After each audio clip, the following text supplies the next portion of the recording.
Well, hello everyone. It's April Fool's Day 2024, and I'm in Augusta, Georgia, at the headquarters of American Concrete. I have the pleasure of interviewing the president of American Concrete, TJ Barton. Now, you may be wondering, is he really with TJ, or is this an April Fool's joke? TJ, please let our listeners know that it really is you, and tell us about yourself too. It's no April Fools. It's me, TJ Barton. I have lived in Augusta most of my life. Come from a military family, so I was actually born in Texas at Brooke Army Medical Center, and my dad was stationed there. He was a fighter pilot. Moved around for a few years, but came back here about 41 years ago. So we've been here ever since. Wow. Yeah. But moved around quite a bit first few years. So yeah, we went to high school here, went to Georgia Southern for a couple years, and then followed the family footsteps and joined the military in 1998. Joined the U.S. Coast Guard. I kind of took the path less traveled. My dad was a fighter pilot in the Air Force. He was an F-15, F-16 pilot. His dad was a fighter pilot in the Air Force, started off in the Army, and so went from the Army Air Corps to the Air Force, but he flew fighters.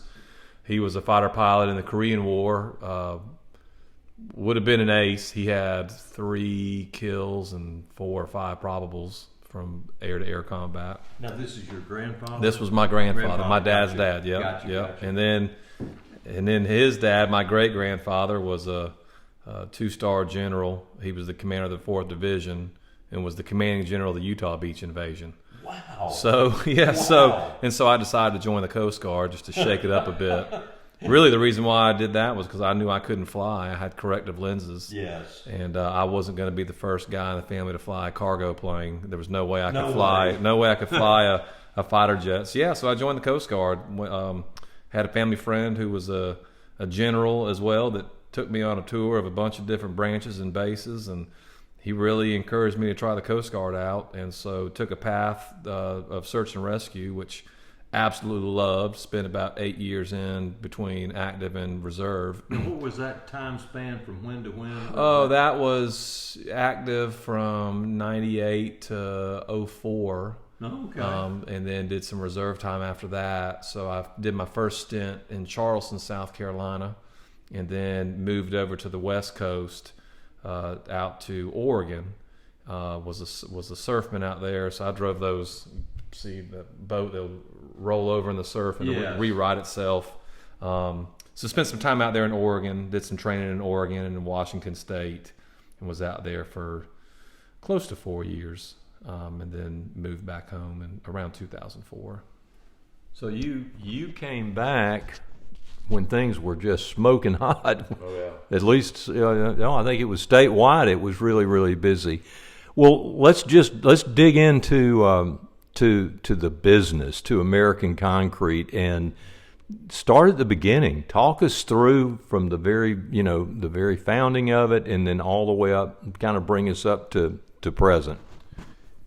Yeah, so, after hearing what I just said about the military background, it wouldn't seem like we have a long history in the ready-mix industry, but our family's been in the ready-mix industry for close to 100 years now. Oh, my Lord.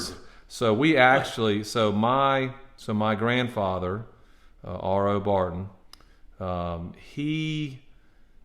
I'm trying to work this out here. Now this is your grandfather, R.O. Barton, who was the near ace in Korea? Correct. Got it. So his father-in-law and I guess it'd be brother-in-law, they owned Clausen Construction and Clausen Road Paving, which I think they founded in 1926. And so they were spread out in a bunch of different fields in the construction realm, but in this area predominantly had Clausen Road Paving. So at some point, RO purchased the road paving division and changed the name from Clausen Road Paving and Road Construction, just Clausen Concrete. Wasn't going to focus on asphalt at all, just focus on concrete. And, he really built that company up. Really, it was the only concrete company in Augusta outside of Southern Road Builders at the time who just had one plant. He built that up to... We had over 50 trucks in Augusta. I think 4 or 5 plants. So he built that, grew that company over the years, and probably around 85, 86, my dad, who was flying F-15s at the time out of Dobbins Air Force Base. Actually, I take that back. We moved, I'm trying to think where we came from. We came from Germany and moved back to Augusta for Dad to join RO in the ready-mix business. About 80? I think it was around 86. 86, yeah. So he came back and started working with RO, took over as president of the company. But unfortunately, I don't think it was what he had planned. Not too long after that, RO ended up selling Clausen Concrete to CSR, which was the Colonial Sugar Refineries company out of Australia. They were getting into the ready-mix industry and purchasing companies in America.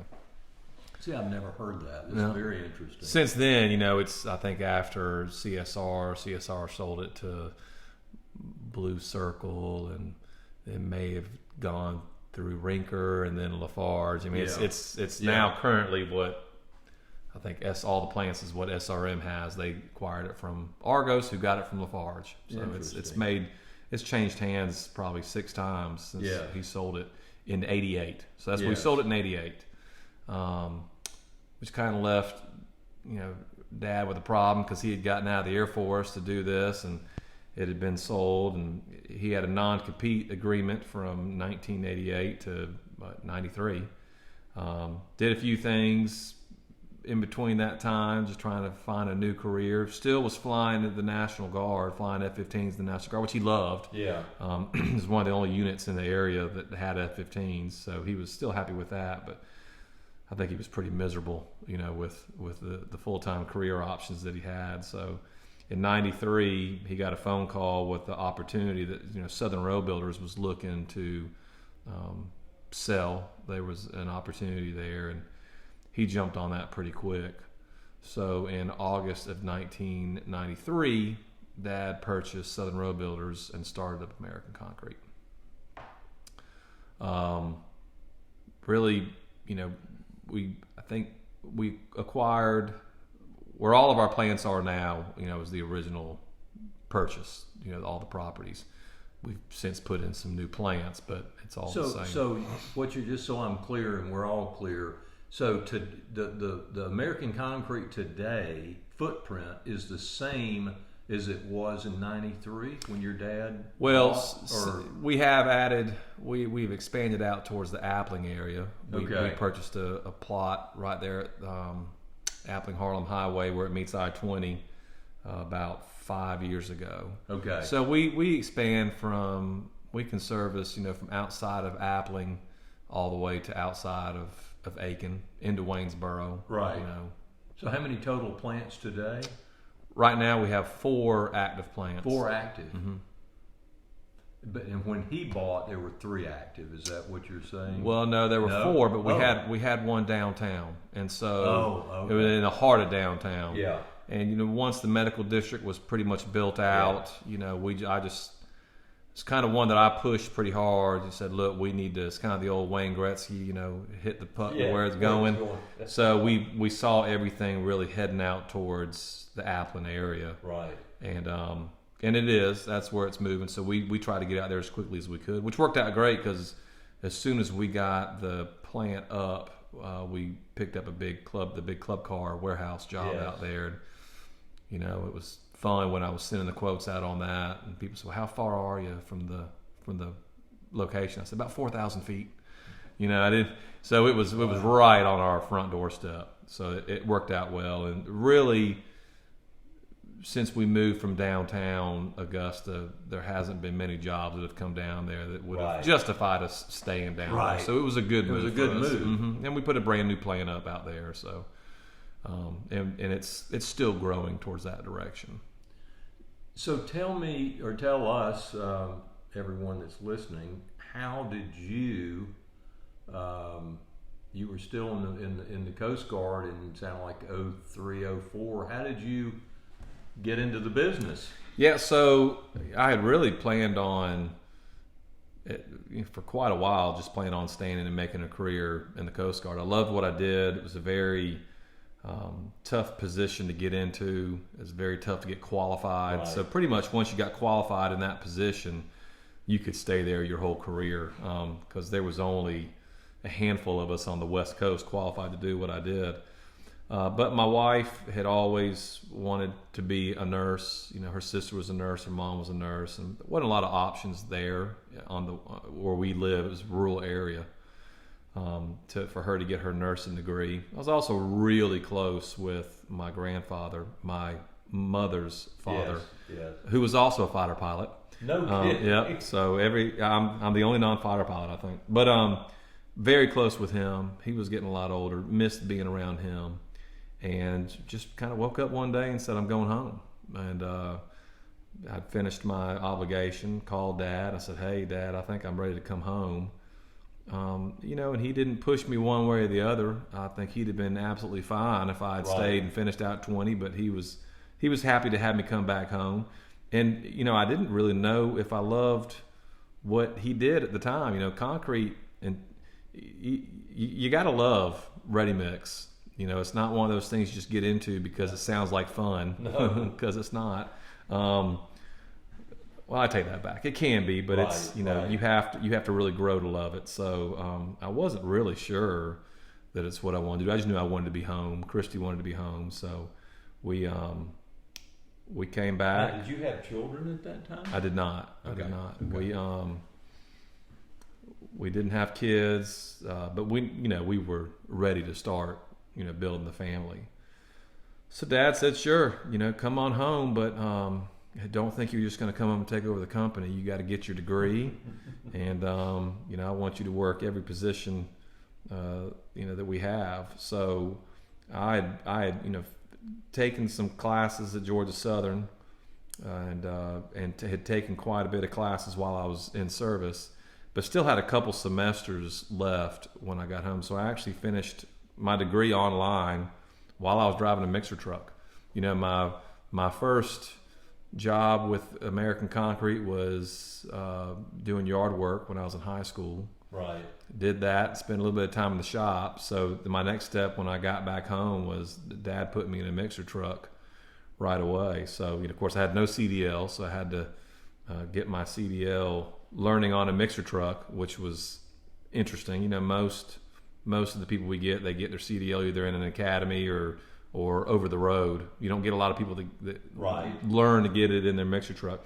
I also got my CDL in South Carolina, which at the time was a really tough state to get your CDL in. Everyone said, you need to get it in Georgia because it's just an easier program. But same requirements, it's just South Carolina was tougher. So it actually took me a couple tries to get my CDL, which really irritated me because I had just come from being a qualified on a multi-million-dollar search and rescue craft that, when you take your boards for that, you're in front of a group of, 6 qualified guys, and they put you through the ringer, and then, you're going out and heavy surf, picking up dummies out of the water, and then I'm trying to get a CDL for a concrete truck, and I can't pass that. So it was tense. It was tense around my house for a couple weeks, until I got that thing. But so I drove ready mix trucks. Started on a rear. All we had at the time was rear discharge. We might have had a couple front discharges then, but learned on a rear. Learned in a manual truck, right?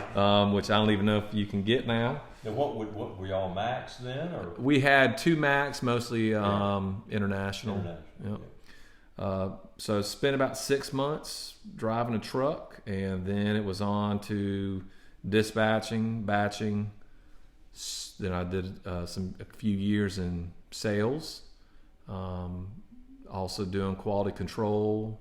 Took over for operations, so I was doing all our mixed designs, quality control. Still involved with sales and commercial sales, and really Dad wanted me to do it all, and I'm really grateful that he took that approach, because I've had my feet in every set of shoes in every position that we have, which I think it carries weight with your employees, but it also helps you to make better decisions and be able to steer the company, I think, in a better way when you know what you're talking about from every position. So I'm proud to say I've worked every position on the way up. Yes. Every single position. So you came into the business. And you had 2 to 3 years of a lot of a good economy. And it was wide, like we were discussing earlier. It was just wide open. I remember we went when I got here. On Fridays we were shutting down at noon because everybody was on allocation and you couldn't get material. All the mills were out and all your drivers were out of hours, and it was you couldn't mess up. It was just answer the phones and deliver concrete. When do you remember when, like, for example, in Atlanta, we all felt the drop began was the summer of 2007, July. We came back from the July 4th, holiday week, which is always slow, and you could feel the bottom fall out. When was that the same time? Do you remember when you kind of really felt it? Yeah, I'll share this. My dad, who I'm sure I'll talk about later, is when you're a fighter pilot, math is your best friend, right? Yes. Like it is, yes. And he is. It's maddening how good he is at it at times, right? But he's a numbers guy. He really digs into finances. You'd have thought he was a career CFO, right? But he saw a lot of warning signs. I remember he sat down with me one day and just said, momentum can be the greatest thing and the worst thing in the world. He says momentum can take you to so many new places, but it can also drive you straight off the cliff if you're not paying attention. So he saw some warning signs of what was coming, and immediately took a stance that we're going to pay off all debt. Yes. And this was long before it stopped. So while in that time span, while things were really good, we paid off all our debt, every bit of debt. We were 100% debt free. And all I remember is it was like we made the last payment on the last truck and got debt free, and the next day the bottom just fell out. Right. It just stopped. Right. And it felt like it stopped overnight. It really did. Yep. It really was dramatic, and we all remember it vividly. If you were in the thick of it. Oh yeah, you can't help but wonder what would have happened had he not been paying attention and seen that, right? And then we entered in that, that time, with a lot of debt load. So it was good timing. It was good timing, and you mentioned when we were chatting before we got started that something you were really, really proud of, very proud of, maybe, as I gathered, maybe one of the most, from a business standpoint, the most proud of anything ever. Would you share that with folks? Yeah,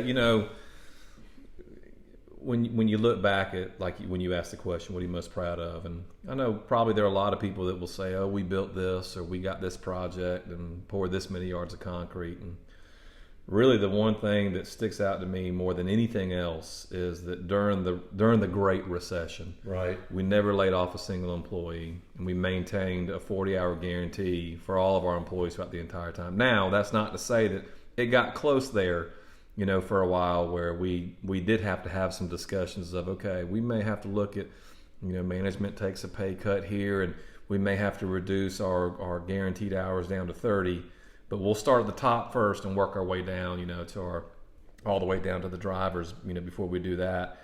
And we had some guys that, they worked their way out, someone that would, they fail a drug test or, right. lay out for a couple of days, and we just let them go.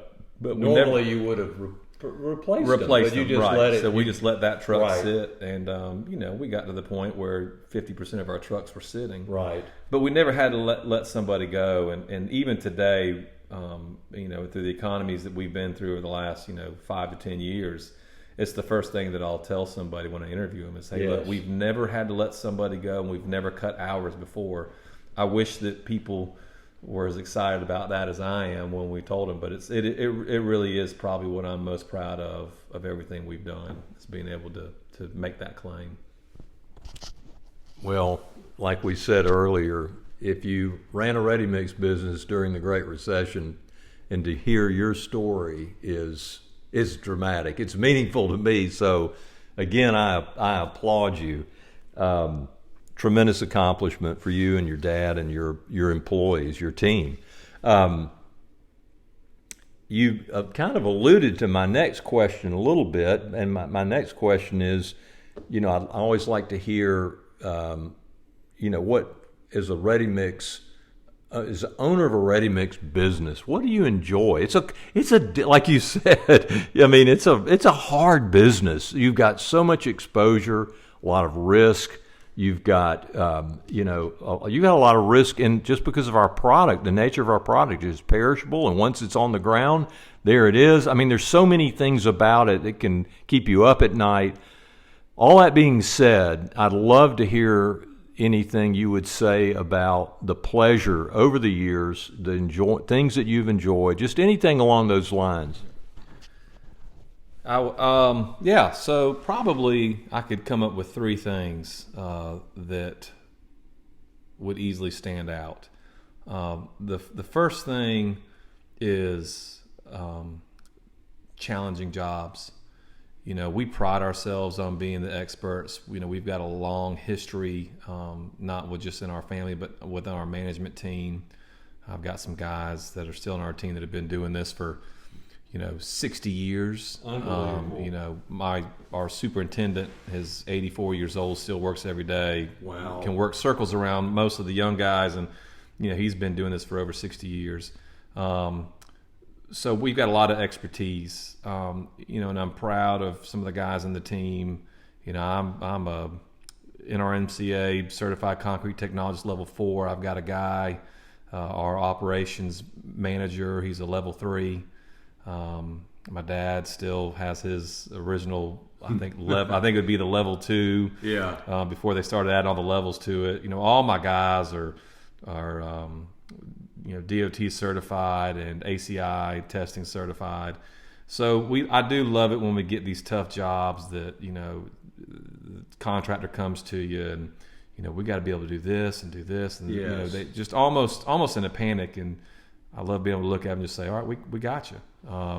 We've been there, we've done that, and we've got a project we're doing right now. It's just been the same thing, mass pours with some pretty demanding mixed parameters, and we've been able to knock it out the park.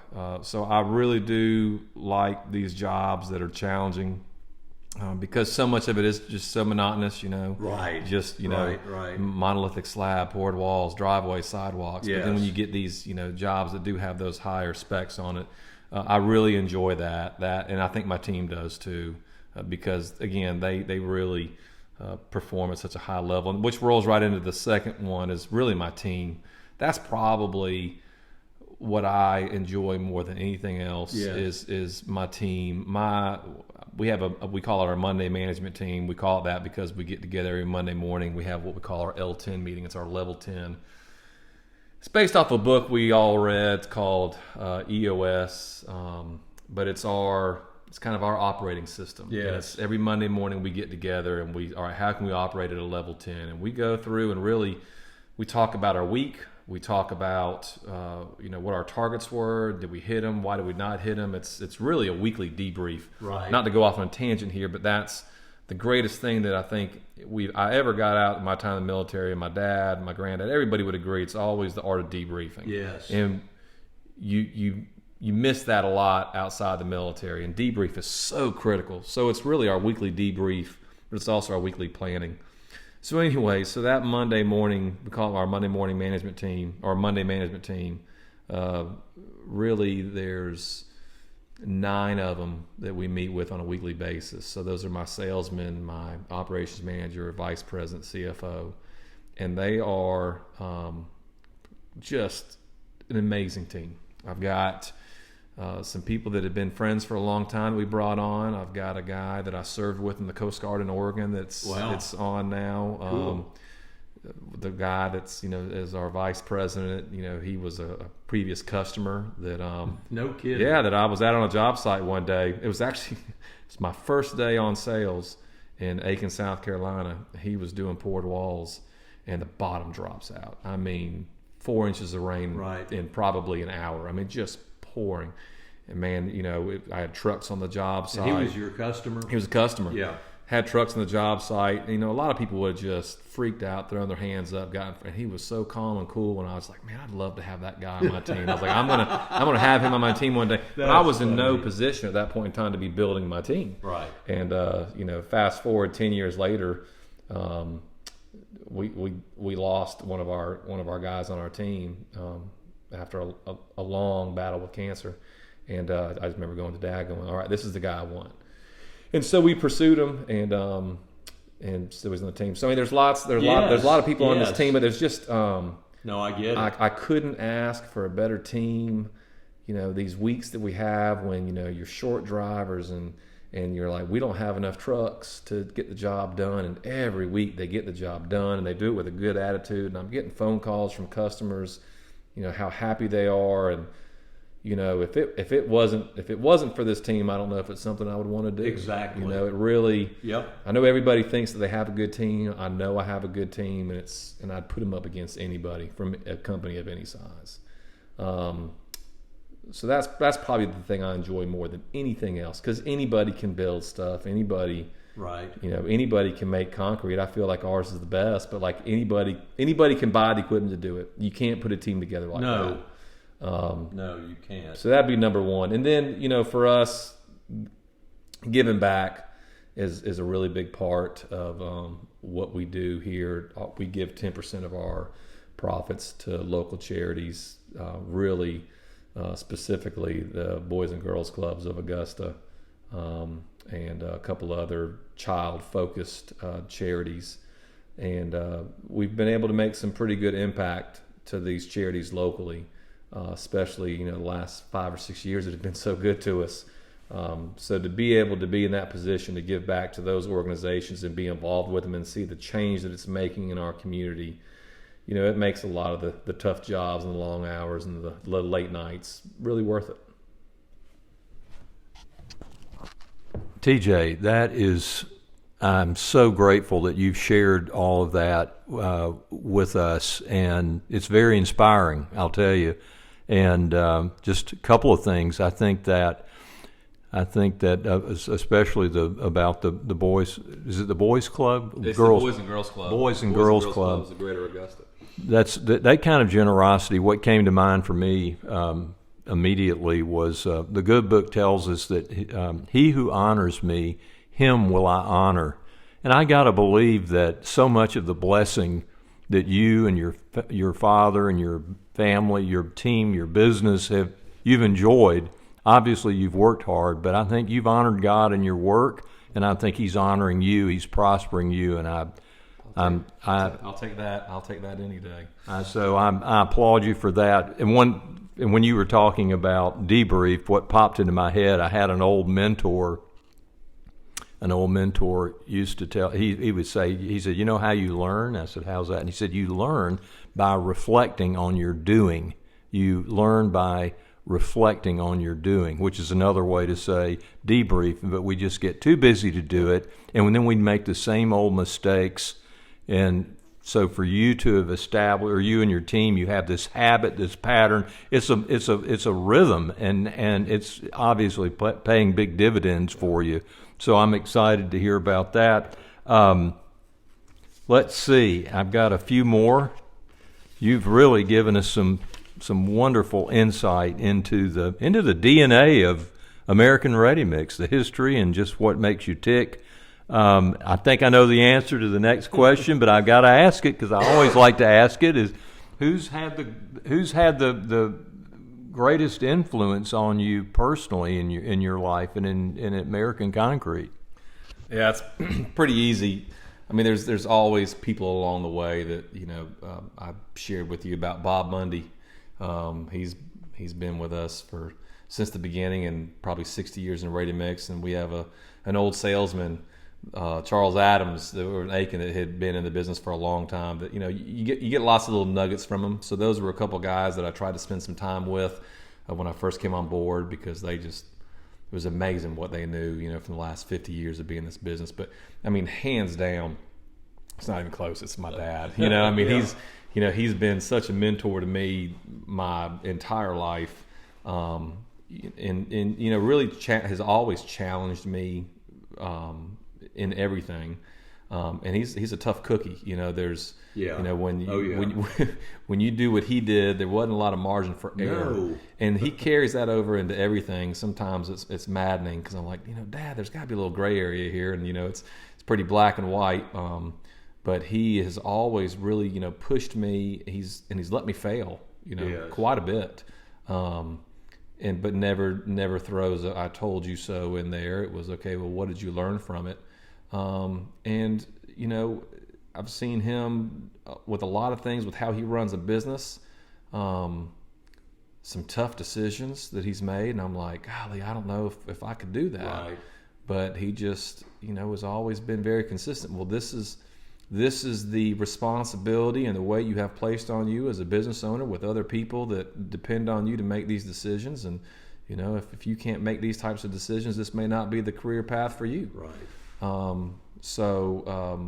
Yeah, and as far as with just really focused on the concrete side of it, he's he, like I said, he made me work every position on the way up. He made me go get these technical degrees, with the concrete technologists and all the different testing qualifications. He just said, look, if you're going to do this, you got to be able to stand in front of anybody and be able to answer any question and be the expert in the room.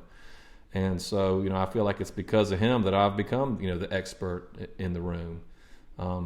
He's firm. It's something my granddad used to say, and actually it might have been my great granddad, and it's always carried down. And it's just firm but fair. Yes. He's well known to be a very firm. This is what you get guy, but he's always very fair, and that's trickled down. Across the company and the policies, and it's just kind of imprinted in the DNA of who we are. So yeah, it's easily my dad. Your question is who's had the greatest influence on you in ready mix, and to me that's just such a small sample. Right. It's like that doesn't even really mean anything to me. He's been so much more to that, but definitely in the business. I hope that answered it well. It did answer it well, and that was a surprise. We've got time for one last question, and it's an important question from my standpoint. And the question is, what you've been involved in the association for years. I always like to hear and understand what's the value to you as an owner and operator. It's not a free membership. Our members pay, of course, they pay dues. So what do you see is the value to be part of the Georgia Ready Mix Concrete Association? Obviously there's a lot of different aspects that you'd like to hear and that people would offer. I'll say, if for nothing else, just the ability to the networking, but the ability to be with other producers and suppliers, vendors, but especially as I'm speaking from a ready mix producer, to be able to be around other producers, to build those relationships, just to hear success stories as much as failures. What's working here? What's working for you? What, if you have good relationships, again, you can kind of talk to other people and say, well, what are you seeing? And when you start sharing the warning signs that you're seeing, I mean, that alone to me is worth the price of admission. Right. Everything else is just icing on the cake, and when we've gone through these different initiatives over the year, whether it's for improving, testing standards, there was one years ago where we were really pushing concrete paving and parking lights, legislation that's come through. Those are all just icing on the cake, and they've made some some really big differences, in Yes. different periods of time. So yeah, I mean, it's something that we've been a part of since we started in '93. We will be moving forward. But yeah, I would say, and again, I don't want to undermine, undersell the other things we do, but just to have that community that you can type into is invaluable.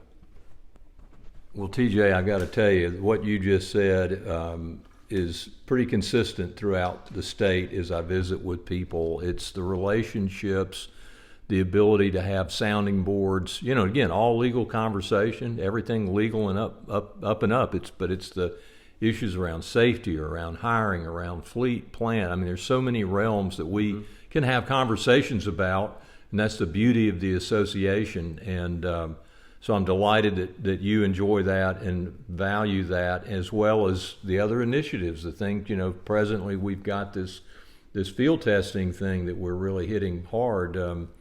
CTAC, which is Concrete Testing Adherence Collaboration, which we're very excited about, and I think you've offered to, with your background in Level 4, be able to help support that initiative. But I'll tell you, it's our time together. Wow, I'm looking down at the clock. We've covered a lot of territory. This has been a great conversation, and I'm so glad I got to pin you down. I know how busy you are. I mean, it's tough to pin you down, but we made it happen, and I just thank you for sharing this great story with our members and the materials community.